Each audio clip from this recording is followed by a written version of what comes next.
کہ غلامی رسول میں موت بھی قبول ہے، پنج نمازاں ہڑپ، غلامی رسول میں موت بھی قبول ہے، قرآن دی تلاوت ہڑپ، غلامی رسول میں موت بھی قبول ہے، ماد ادب ہڑپ، غلامی رسول میں موت بھی قبول ہے، پیو دا ادب ہڑپ، غلامی رسول میں موت بھی قبول ہے۔ یہ نعرہ ساڑی زبان دے ہوتے برحال نکلتا رہتا ہے، ہر وقت نکلتا رہتا ہے، لیکن اگر دوجے پاسے حضور دی سیرت مقدسہ دے ہوتے اگر نظر دوڑائی جائے، یقین کرو اسی بہت بڑے گناہگار ہاں، لیکن اس دی رحمت آج بھی آوازہ پہ مار دیئے، آج بھی اس دی رحمت آوازہ پہ مار دیئے۔ ہے کوئی میرے کول منگڑ والا، ہے کوئی میری بارگاہ دے وچ التجا کرن والا، ہے کوئی اپنے گناہاں تو توبہ کرن والا تاکہ ان دی توبہ قبول کیتی جائے، ان دے گناہ معاف کیتے جان۔ آج ساڑھے کول وقت نماز دا نہیں، آج ساڑھے کول وقت ہر چیز دا موجود ہے۔ رات دی تاریخی دے اندر اگر پانی لاون دا ٹائم ہوئے نا تے گھڑی تے بیک بیک کے تے پانی لانے ہیں، تے کھالے دی کھاٹی کرنی ہوئے تے رات دا وقت ہوئے تے بھامیں دن دا وقت ہوئے۔ خدا را میں گل کیوں کرتا دیا، میں بھی جٹ بندہ، جٹ کے حساب نہ جٹا کے مثال دے کے گل اس واسطے کردا پیا کہ ہو سکتا ہے میری گل تیرے دل تے چوٹ لگ جاوے، کر جاوے، اور تیری زندگی دا پاسا پلٹ جائے، اور تیرے ہر وجود، تیرے ہر آنگن دے وچوں اے آواز نکلے کہ اللہ راضی ہو گیا تے سمجھو سارے راضی ہو گئے۔ انج نہیں بلکہ اللہ ول راضی کرنا ہے تے رسول اللہ نو بھی راضی کرنا ہے۔ اور رسول اللہ کیویں راضی ہون گے؟ میرے رسول اللہ صلی اللہ علیہ وسلم ادھو راضی ہون گے جدو حضور دی شریعت دے پہلو دی اندر اپنا دامن بڑھا لے گا،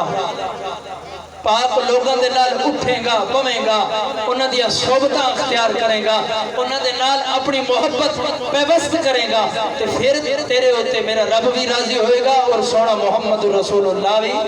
راضی ہو جائے گا۔ میں گل کرن لگا سا کہ کھاٹی جے کھٹنی ہوئے نا تے ٹائم بیٹھ کے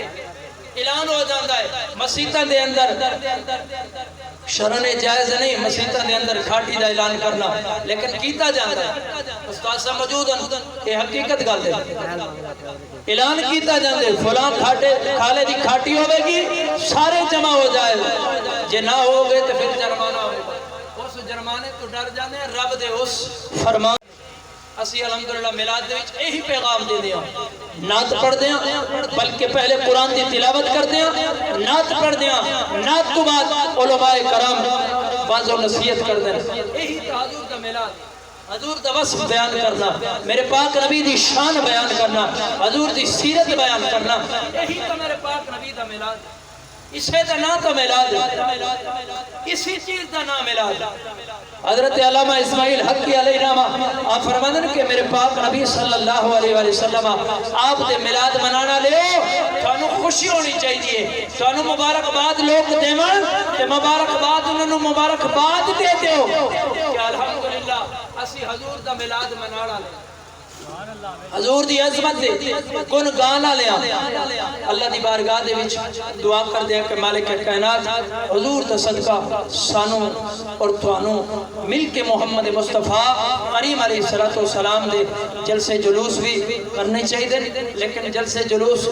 ادو قبول ہوں گے جدو تسی نماز پڑھو گے، تے نماز چھڑ دے ہو گے تے پھر کیڑے پاس ہے جانا گے؟ محفل کر لی تے نماز چھڑ دیتی نہ میرے بیر، محفل بھی نہیں چھڑنی، نماز بھی نہیں چھڑنا۔ انشاءاللہ اللہ بھی راضی ہو جائے گا تے سونا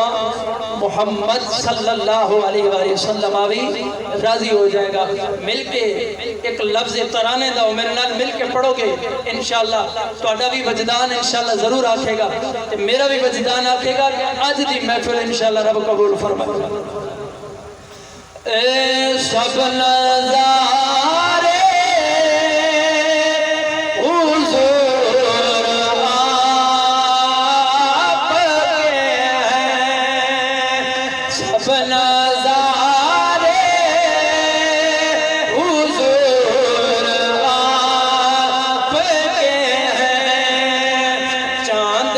تارے حضور میرے دوست بیٹھے نے میرے نال مل کے پڑھ لو تسی بھی اپنی حاضری لگا لو ایمان تازہ بھی ہو جائے گا انشاءاللہ حاضری بھی برقرار ہو جائے گی سب نظارے حضور